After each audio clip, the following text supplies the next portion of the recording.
What's going on, everyone? Tanner here, and I'm back with the second installment of the DIY pond build. In case you missed the previous video, I'll bring you up to speed. I started this build back in October of 2018. The first rendition of the pond didn't work, so I had to redo everything this past spring. I built the entire thing by myself and by hand, and outlined the process in the previous video. I'll link a card for that up above, at the end of the video and in the video description.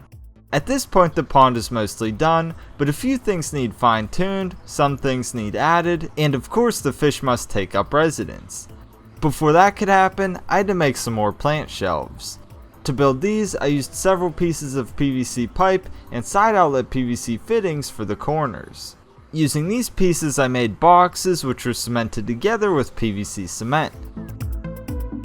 The structures were then spray painted with Krylon Fusion paint, which was set to dry for a few days. From there I tied paracord to the corners diagonally to create necks.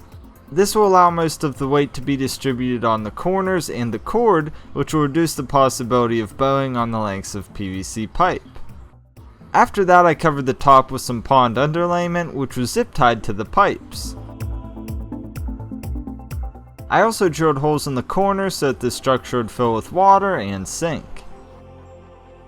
2 shelves were made based on this design and placed into the pond.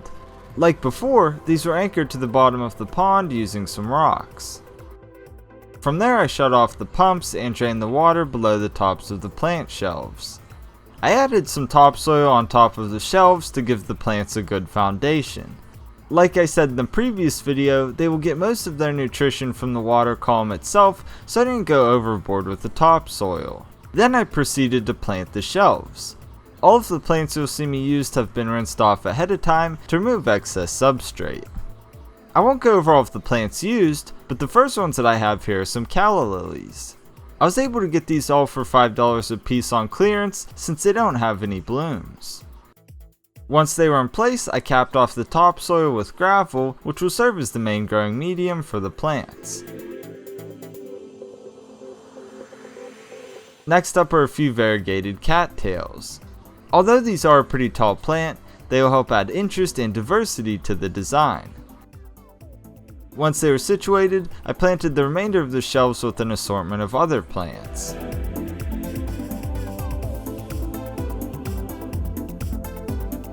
After that, I could add some driftwood that I sourced locally.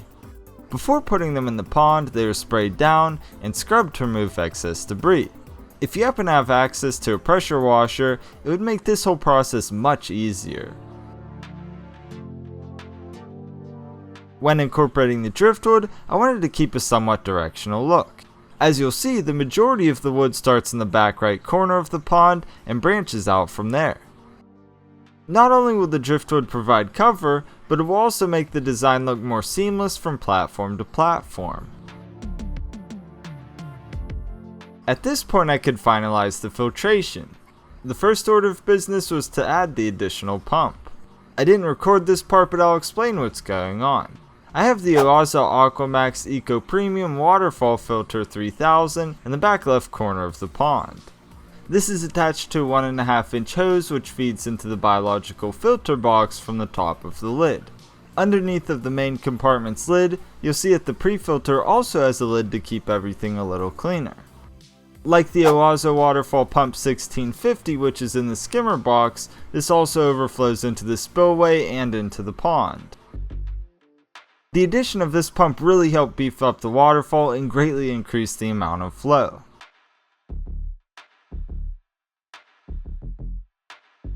This pump overturns roughly 2,500 gallons per hour, while the skimmer pump overturns roughly 1,600 gallons per hour. I can only give rough estimates because the flow rate is dictated by the length and height of the hose and not the rating of the pump itself.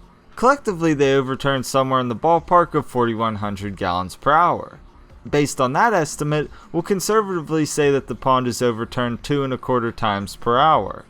That's less than what's typically recommended, but as you can see we're having no issues with water quality. That's all subjective anyways because there's a lot of factors to consider. To conclude on filtration, the new pump clears debris from the water column, while the skimmer takes care of anything floating on the surface. Again, a huge thanks to Oaza for sending me these pumps. Thus far, I'm really pleased with how they're running this pond, and as you can see, it looks great. From there, I cut up a few boards to add to the interior of the filter box. These were attached just under the top lip with some decking screws so that more boards could be used to conceal the inside of the box. Some more boards were cut based on the width of the box. I slid these into position until the top was completely covered. You'll notice that there's a bit of a gap on the back side, which I covered up with some scrap pieces of wood. I could always rip a piece to the appropriate width, but I'd rather not waste the material if I don't need to. Initially I was going to make a hinge door, but I decided that I didn't feel like dealing with any of that, and it would be easier to open the lid by removing a few pieces of wood instead. Plus, since there are cracks in between the boards, there won't be any puddling when it rains.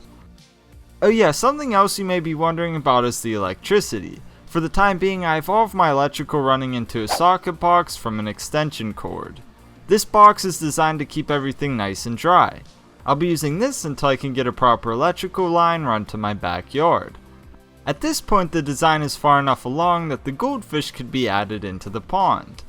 To get these guys acclimated, I'm floating the bags in the water for about 5 minutes. Normally you'd want to do this for about 15 minutes, but since it's so hot outside, I couldn't let them sit for too long. After acclimation, the fish were dumped into a net and then released into the pond. The first two are some standard orange comet goldfish. After that, I added 3 shubunkin goldfish. Next up were 4 sarasa goldfish, followed by 3 more shubunkin. To complete the new arrivals, I added 3 white comet goldfish. From there I went on to build a fish cave. To do so, I made a little platform using some PVC pipes. This structure is essentially just a smaller version of what I used to create the plant tables. Once all of the pieces were together, I drilled 4 holes in the bottom of the structure so that it would fill up with water and sink. The PVC stand was placed down in the bottom of the pond and covered with a large piece of sandstone. Long term, I'll make several more of these, but I didn't have all of the materials when I was filming this. Plus, the caves are just backup as the shelves and plants provide great coverage. With the pond partially stocked, I went and added more plants around the outside of the pond. Even still, there's more plants that I want to add, but this should be able to get us by for a little while. Despite how it looks, I do have a lot of tall plants in the background, such as pampas grass. They can grow up to 12 feet tall, but they don't look like much right now because of how they were cared for at the store that they came from. Wait until next season when all of these plants have overwintered and become more established. While landscaping, I also added some mushroom solar lights to help bring everything to life at night. I like these so much that I went and got some solar lights for the filter box as well. Long term I'll add some more items, but I'm pleased with just these few for now.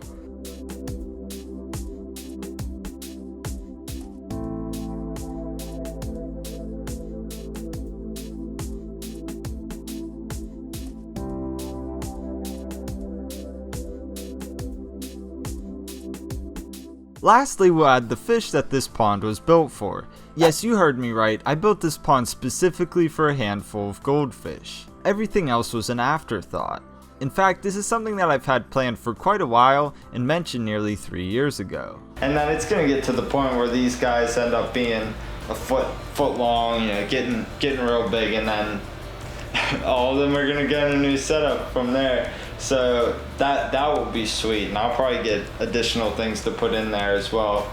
But that's not for years. We're not going to do that till I get my own place, so give it at least 2 years. Unfortunately, I lost 5 fish from that group a few months back during the move due to unforeseen circumstances. Regardless, they are still part of the pond. I buried them underneath of this zebra grass so that in death they could bring life to this plant. I know that's pretty sad, but if you really think about it, it's kind of beautiful at the same time.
Hopefully you enjoyed the second installment of this series.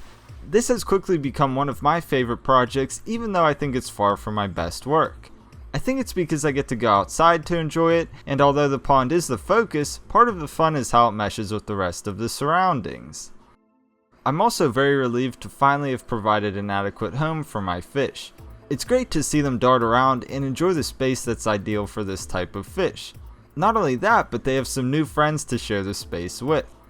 They're gonna have to learn to share with me as well. I like the pond so much that I couldn't stay out. I find myself going in for a dip every now and again just to relax. It's a great view accompanied by soothing sounds. What more could you ask for? There's still so much more to do and discuss, but I think I'll save that for the future installments of this series. As always, I thank you so much for tuning in, and I hope you enjoyed this video. If you want to see the progress of this project and future pond builds, then be sure to subscribe and join the Serpa Squad today. On that, I'll catch you on the next one, Serpa Squad. Take care and peace.